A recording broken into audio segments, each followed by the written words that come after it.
Bem-vindos ao canal A Voz da Ampulheta. Não se esqueça de curtir, comentar e se inscrever no canal. Obrigado. Como era a sociedade na Grécia, Roma e Idade Média? Quem manda? Quem obedece? Essas perguntas ecoam pela história, desde as ágoras gregas até os nossos dias. Na Grécia, a autoridade era idealmente uma expressão da vontade coletiva dos cidadãos. Na Grécia Antiga, em Roma e na Idade Média, a música do poder tinha melodias e instrumentos próprios. Quem compunha a sinfonia da sociedade? Quem dançava conforme a música? Imagine Atenas, berço da democracia. Em Atenas, por exemplo, o poder era legitimado pela participação direta no espaço público, a ágora, onde os cidadãos votavam, discutiam e decidiam. Mas cuidado! Nem todos eram convidados para o banquete político. A legitimidade vinha do fato de que todos os homens livres tinham o direito e o dever de participar da vida política. Isso os tornava parte do poder. Em Esparta, a música era marcial, com guerreiros disciplinados e um ritmo de vida rígido. Já em Roma, a melodia era grandiosa, imperial, com imperadores, gladiadores e um senado que ditava as regras do jogo. A autoridade era mista, primeiro baseada na tradição aristocrática, o chamado mos maiorum, depois combinada com o poder do Senado e dos magistrados. Com o tempo, especialmente na transição para o império, a autoridade se concentra no imperador, que passa a ser visto como alguém com poder quase sagrado. A legitimidade passa do coletivo para o carisma e a posição do imperador, sustentado pelo exército e por uma espécie de culto imperial. E na Idade Média, a Igreja Católica era a maestrina, conduzindo a vida social e espiritual com seus dogmas e ensinamentos. Ao longo da história, a orquestra social se transforma. Na Idade Média, a autoridade passa a ser vista como vinda de Deus. O rei reina por direito divino, e é apenas o braço terreno de um plano espiritual. Mas os ecos do passado ainda ressoam. O poder não é mais coletivo nem conquistado. É herdado ou concedido por nascimento e bênção divina. A Igreja é parte central disso. Ela valida o poder dos reis e também exerce seu próprio poder sobre o povo. Acompanhe-me nesta viagem no tempo e descubra como as estruturas de poder do passado moldaram o mundo em que vivemos. Prepare-se para questionar, comparar e, quem sabe, até reconhecer as melodias do passado no ritmo acelerado do nosso tempo. Afinal, entender o passado é iluminar o presente e compor um futuro mais justo e harmônico. Na Grécia Antiga, duas cidades brilhavam como faróis, Atenas e Esparta. Na Grécia, a lei era pensada como racional, feita por cidadãos para os cidadãos. Mas, cuidado com as letras miúdas. Apenas homens, nascidos em Atenas e maiores de idade, eram considerados cidadãos. Mulheres, estrangeiros e escravos eram excluídos da folia democrática. Atenas, vibrante e culta, orgulhava-se de sua democracia. Porém, enquanto Atenas exaltava a razão, o debate e a cidadania como ápices da vida humana, negava às mulheres até mesmo o direito de participar da polis, ao contrário de Esparta, onde, apesar do militarismo, elas tinham voz, terra e presença na vida pública. Paradoxalmente, em Esparta, uma sociedade forjada pela guerra, as mulheres eram preparadas para a força e a autonomia, enquanto em Atenas, berço da filosofia e da razão, a mulher era vista como irracional, frágil e destinada ao silêncio do oikos, excluída da vida política e intelectual. Isso se dava pelo fato de que, em Esparta, a visão da mulher é diferente. Ela é útil, forte e necessária para o Estado. As mulheres eram educadas fisicamente, incentivadas a serem saudáveis para gerar filhos fortes. Tinham mais liberdade, podiam andar em público, possuir terras, administrar bens. Eram respeitadas por sua função social e biológica. O Estado precisava delas para manter a elite guerreira. A liberdade não era por igualdade, mas por função estratégica dentro da lógica militarista. Em Atenas, a visão da mulher é diferente. ela é tida como subordinada, inferior e confinada ao lar. A mulher era vista como irracional e emocional, incapaz de deliberar, por isso, excluída da cidadania. Ficava restrita ao oikos, ao espaço doméstico, aos afazeres, como cuidar da casa, tecer, procriar. O ideal era a reclusão e o silêncio. A boa mulher era a que não era vista nem ouvida. Elas não podiam votar, possuir bens ou participar de decisões públicas. Absurdo, não é mesmo? Enquanto a mulher era duramente rejeitada na política em Atenas, a lei era algo a ser discutido, modificado e até revogado por esses mesmos homens políticos. Os sofistas, pessoas que se utilizavam da linguagem de maneira leviana, colocavam a lei como convenção humana, e filósofos como Platão e Aristóteles tentavam pensar leis justas com base em uma ideia de bem comum e virtude. A lei civil era, portanto, expressão da razão e da política. Em Esparta, a vida era um quartel. A disciplina militar reinava absoluta, moldando homens e mulheres para a guerra desde a infância. A sociedade espartana era rigidamente dividida: espartiatas, a elite militar, periecos, comerciantes e artesãos, e ilotas, servos do Estado. As mulheres espartanas, apesar da dura realidade, desfrutavam de maior liberdade em comparação com suas contemporâneas atenienses. Enquanto Atenas cultivava a filosofia, as artes e a política, Esparta investia na força bruta e na disciplina militar. Dois modelos distintos, ambos com suas luzes e sombras, que nos mostram a complexidade da Grécia Antiga. Duas faces de uma mesma moeda que ecoam até hoje, nos questionando sobre os limites da liberdade e o papel do Estado na vida dos cidadãos. Em Roma, a coisa muda de patamar. A lei se torna um instrumento técnico e poderoso de administração. Surge o direito romano, com conceitos como jus civile e jus gentium. O jus civile, ou direito civil, refere-se ao conjunto de normas que regulavam a vida jurídica dos cidadãos romanos dentro do civitas, que é a cidadania romana. Este direito era específico para os cidadãos romanos e suas relações, abrangendo temas como propriedade, contratos, heranças, etc. Ele estava intimamente ligado à cidadania romana e, portanto, só era aplicável àqueles que pertenciam à comunidade política romana, os civis. Suas características principais são: exclusivo para cidadãos romanos, regulava relações internas da sociedade romana, estava codificado em leis como as Leis das 12 Tábuas, tratava de questões como propriedade, contratos e direitos familiares. O jus civile estabeleceu as bases do direito privado moderno, especialmente no que se refere a contratos, propriedade e responsabilidade civil. Jus gentium, o direito das gentes ou direito internacional, refere-se ao direito comum que regia as relações entre os povos e as nações, ou seja, entre os estrangeiros, entre povos não romanos. Inicialmente, o jus gentium não era um conjunto fixo de leis, mas sim os princípios considerados universais e aplicáveis a todas as sociedades, como a ideia de justiça natural e dos direitos humanos básicos. São normas que transcendem as fronteiras do Estado romano. Rege questões como comércio, tratados internacionais, prisioneiros de guerra e relações entre os povos.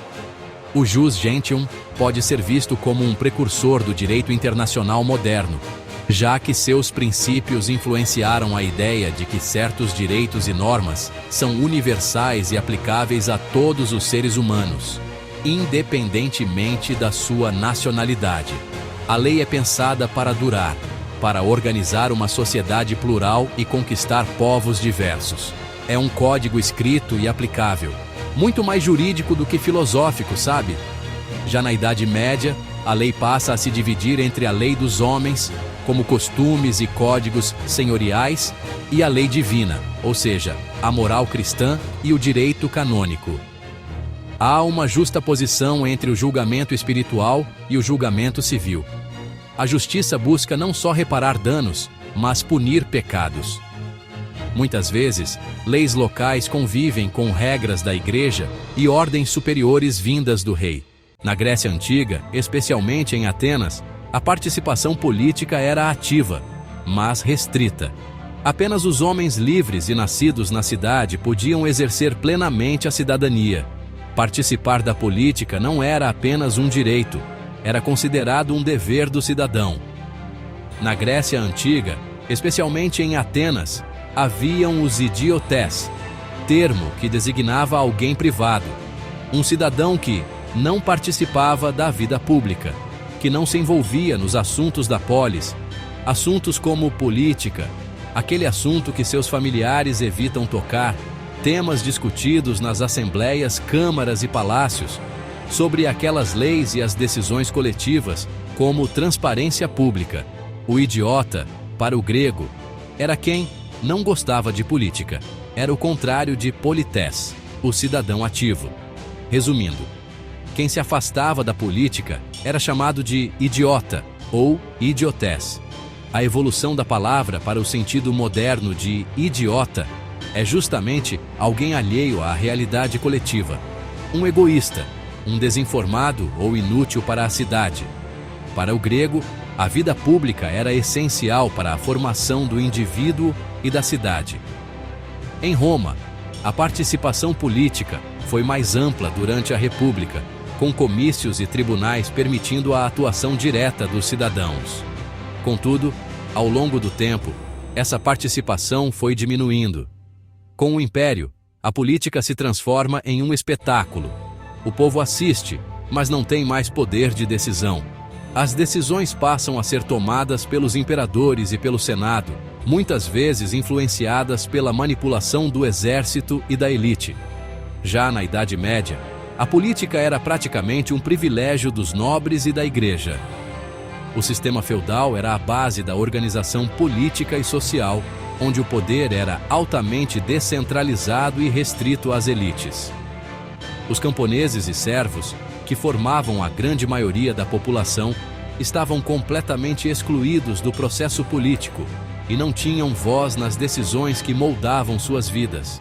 Ao contrário das formas de organização política da Grécia e de Roma, que contavam com certa centralização estatal e participação popular, como as assembleias e o Senado, a sociedade medieval era descentralizada e estruturada por laços pessoais. O poder político e militar estava fragmentado entre senhores feudais, e as relações entre suzerano e vassalo eram baseadas em lealdade recíproca e obrigações mútuas. O vassalo devia fidelidade, apoio militar e serviços diversos ao suzerano e, em troca, recebia um feudo, porção de terra que garantia subsistência e status. Cabia ao suzerano oferecer proteção, garantir a posse da terra e atuar como juiz em conflitos locais. Essa dinâmica substituía o papel de um Estado forte, funcionando como a base da organização política e social no sistema feudal.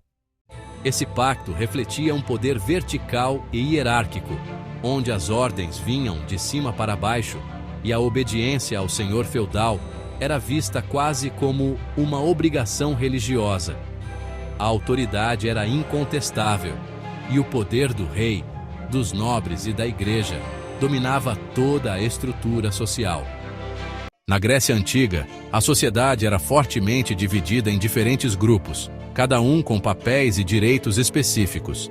Haviam os cidadãos ou polités. São os homens livres nascidos em Atenas, que podiam participar da vida política.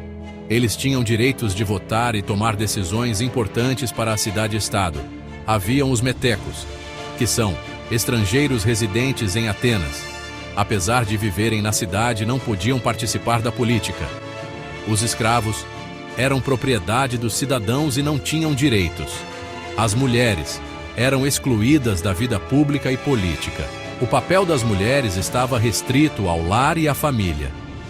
Embora a desigualdade fosse aceita na Grécia, ela foi debatida por filósofos como Platão, que propôs uma sociedade com uma divisão de castas, e Aristóteles, que considerava a escravidão algo natural e necessário para o funcionamento da sociedade.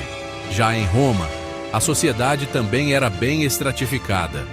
Os patrícios eram a elite romana. Descendentes das famílias fundadoras da cidade, detinham o poder político e as maiores propriedades de terra. O acesso à riqueza e ao poder era hereditário e se mantinha fechado a poucos. Esse modelo remete à realidade do Brasil contemporâneo, onde grandes latifúndios e fortunas permanecem concentrados nas mãos de um número restrito de famílias, muitas das quais descendem de antigos proprietários de terra e herdeiros de uma estrutura colonial e escravocrata. A terra, que deveria ser um bem produtivo e acessível, segue sendo um símbolo de poder, perpetuando profundas desigualdades sociais. Algumas famílias brasileiras, como os Caiado, Albuquerque Maranhão, Monteiro de Barros, Pires de Almeida, Correia Ximenes, Cavalcante de Albuquerque e Garcia Dávila, têm origens que remontam ao período colonial, estando historicamente associadas à posse de terras, à atividade agropecuária e à participação na vida política regional. Durante a colonização e o Império, muitas dessas famílias exerceram influência significativa em seus estados e regiões, em contextos sociais e econômicos marcados pela utilização de mão de obra escravizada. Voltando a Roma, os plebeus, por outro lado, eram cidadãos livres, mas com direitos limitados.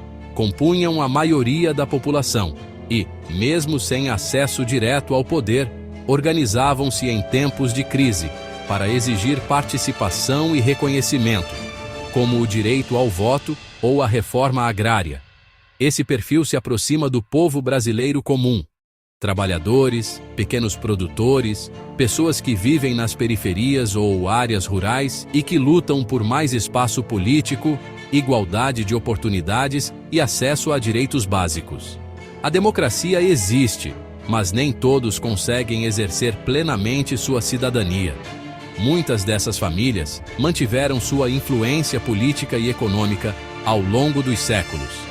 Estudos indicam que descendentes de famílias escravocratas continuam a ocupar posições de destaque na política brasileira contemporânea. Os escravos. Assim como na Grécia, a escravidão era parte estrutural da sociedade romana. Os escravos eram utilizados em diversas áreas, como agricultura, mineração e até no serviço doméstico. E, por fim, haviam os libertos. Escravos que haviam sido libertados e, embora tivessem alguns direitos, continuavam a ser considerados de status inferior. Embora houvesse uma certa possibilidade de ascensão social, principalmente para os plebeus, essa mudança era difícil e rara. A sociedade romana funcionava de forma hierárquica e a mobilidade social era limitada. Já na Idade Média, a estrutura social foi dominada pelo sistema feudal, que se baseava em um rígido conjunto de hierarquias. Havia o clero, que são os integrantes da igreja, e que tinham grande poder político e espiritual. Os clérigos tinham um papel importante na educação e na moral da sociedade. Haviam os nobres, a classe guerreira e governante. Eles possuíam terras e protegiam os camponeses em troca de trabalho e tributos. Por fim, haviam os servos e camponeses, que eram os trabalhadores da terra. Eles estavam ligados à terra e ao senhor feudal, sem muitas possibilidades de ascensão social. Na Idade Média, a mobilidade social era quase inexistente, e as pessoas aceitavam a desigualdade como algo determinado por Deus. A estrutura da sociedade medieval era comumente descrita como a tríplice ordem: quem reza, o clero; quem luta, os nobres; e quem trabalha, os camponeses. Na Grécia Antiga, o uso da violência era prerrogativa da polis. Apenas a cidade-estado tinha o direito legal de punir, e as penas eram públicas e exemplares, como o ostracismo, multas e execuções. A guerra era parte da cultura política, mas existiam normas e rituais que regulavam seu início e condução. Já a violência pessoal era desaprovada, exceto em casos muito específicos, como defesa da honra. A ideia central era: A violência devia servir à coletividade, não ao interesse privado. Em Roma, a violência tornou-se instrumento do Imperium, o poder absoluto do Estado. O exército romano era o principal braço desse controle, tanto na expansão externa quanto na repressão interna. Os patrícios, no topo da pirâmide, comandavam esse aparato militar e jurídico. A justiça romana previa penas severas, como a crucificação, para manter a ordem, e a violência foi também convertida em espetáculo, como mostram os combates no Coliseu. A brutalidade não era apenas permitida, era institucionalizada. Na Idade Média, a violência se fragmenta. Sem um Estado central forte, o poder se dispersa entre nobres, senhores feudais e a igreja. Cada castelo funcionava como um pequeno centro de poder armado. Conflitos entre senhores eram frequentes e a guerra era quase permanente. A igreja tentava impor limites com movimentos como a paz de Deus e a trégua de Deus, que buscavam restringir a violência a certos períodos ou protegê-la de atingir certos grupos, como clérigos e camponeses. Ainda assim, a força seguia sendo um elemento central da política e da vida cotidiana. Na Grécia Antiga, a religião era cívica, politeísta e ritualística, profundamente integrada à vida pública. Cada polis, cidade-estado, tinha seus próprios deuses tutelares, templos e festivais, como os Jogos Olímpicos em homenagem a Zeus. Os rituais reforçavam a coesão social e a identidade cívica. O cargo de sacerdote não era profissional nem vitalício. Podia ser exercido por cidadãos comuns, reforçando o caráter laico e rotativo do poder religioso. Ainda que religião e política andassem juntas, não havia uma autoridade religiosa central como o Papa na Idade Média. O pensamento filosófico, nascido nesse contexto, começou a questionar as crenças tradicionais. Sócrates é um símbolo disso. Foi condenado à morte em 399 a.C., acusado de impiedade e de corromper a juventude, uma forma de mostrar os limites da liberdade crítica diante das tradições religiosas e morais da polis. Em Roma, a religião era um braço do Estado. Havia uma hierarquia sacerdotal organizada, como os pontífices, os augures, intérpretes de sinais divinos, e os flâmines, sacerdotes específicos de certos deuses. Os imperadores participavam diretamente dos cultos religiosos, e alguns eram divinizados após a morte, num processo chamado apoteose, tornando-se oficialmente deuses do panteão romano. O próprio cargo de Pontifex Maximus, sumo sacerdote, acabou sendo ocupado por imperadores, consolidando o laço entre o poder político e o sagrado. A prática do sincretismo, adotar deuses dos povos conquistados, era estratégica, promovendo a integração cultural e a estabilidade política do império. Com a expansão do cristianismo, inicialmente perseguido, Roma passa por uma reviravolta. Constantino, no Édito de Milão de 313, legaliza a fé cristã. Em 380, com Teodósio I, o cristianismo se torna religião oficial e a igreja começa a se organizar com autoridade própria, rivalizando com o imperador em certas épocas. O imperador agora era visto como defensor da fé e da ortodoxia, o que pavimentou a transição do Império Pagão para o Império Cristão. Na Idade Média, o poder da Igreja Católica atinge seu auge. Após a queda do Império Romano do Ocidente, em 466, a Igreja se torna a única instituição transnacional estável da Europa. O Papa não era apenas líder espiritual, era também um ator político internacional. Papas como Gregório VII e Inocêncio III disputavam poder com imperadores, reis e nobres. A autoridade papal legitimava guerras, como as cruzadas, e ordenava excomunhões que isolavam reinos inteiros. O direito canônico influenciava leis civis, e a Santa Inquisição punia dissidentes. A divisão social, entre clero, nobreza e servos, era justificada teologicamente. Dizia-se que a ordem social era vontade divina. A heresia, ou seja, questionar dogmas ou a autoridade eclesiástica, era considerada crime gravíssimo, sujeito à tortura e execução. O poder religioso se tornou instrumento de controle ideológico, social e econômico.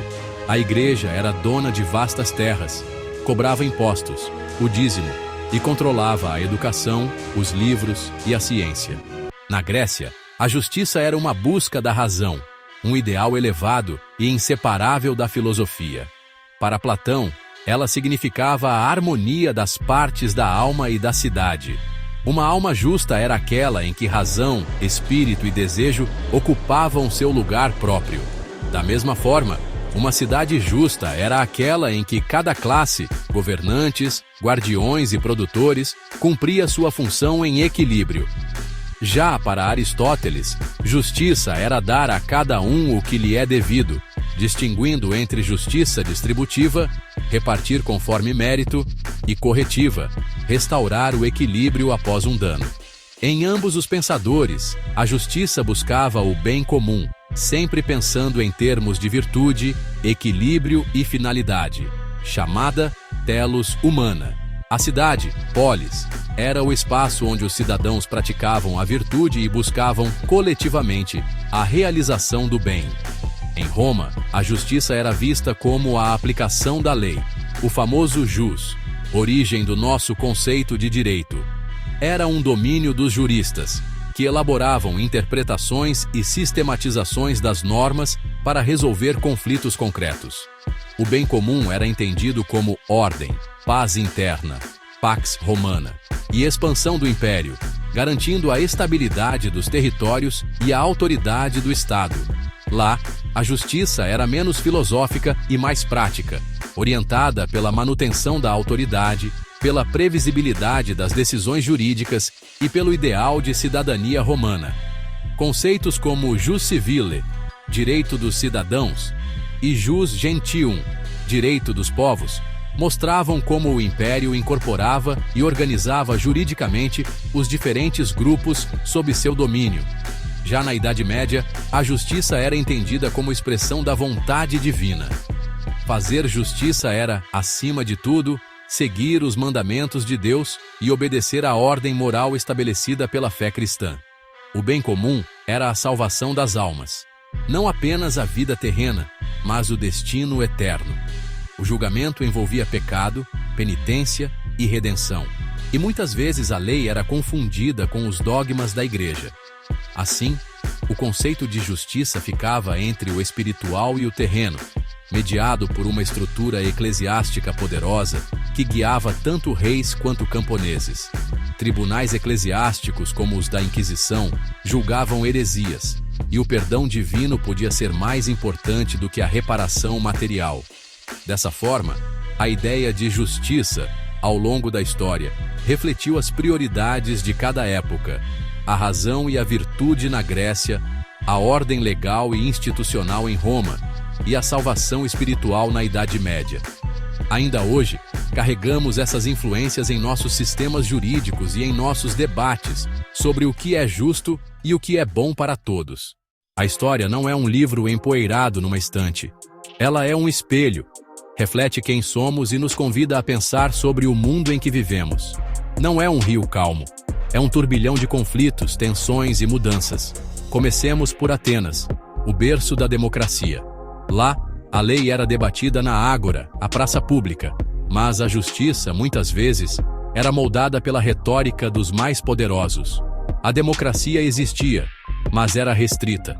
Mulheres, escravizados e estrangeiros não participavam. Ainda assim, os debates políticos deixaram um legado essencial: cidadania, participação e liberdade de expressão. A Guerra do Peloponeso, entre Atenas e Esparta, pôs fim à Era de Ouro ateniense, inaugurando um tempo de instabilidade e disputas internas. Em Roma, o poder inicialmente oscilava entre patrícios e plebeus. Dessa luta nasceram conquistas como o cargo de tribuno da plebe, defensor dos interesses populares. Mas a república foi corroída por ambições, corrupção e guerras civis. E ruiu. No lugar, ergueu-se o império. O imperador concentrava poderes absolutos e o exército se tornava instrumento tanto de conquista quanto de repressão.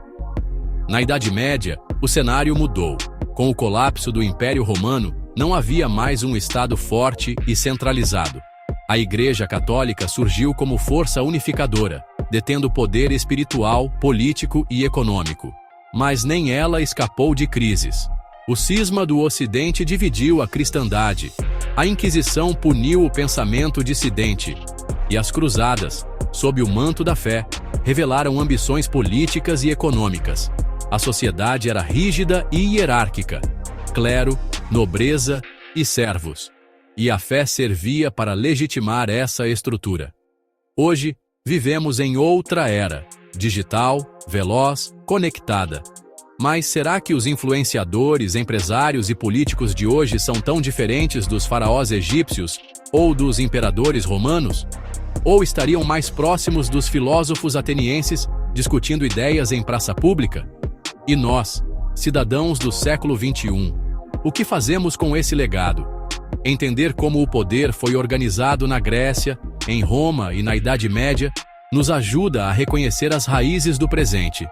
A história nos ensina que a passividade abre caminho para a tirania, mas a ação crítica, consciente e coletiva constrói a liberdade e o bem comum. O tempo todo, a história está nos perguntando: de que lado você está? Não é só uma aula, é um convite a agir, a pensar, a resistir.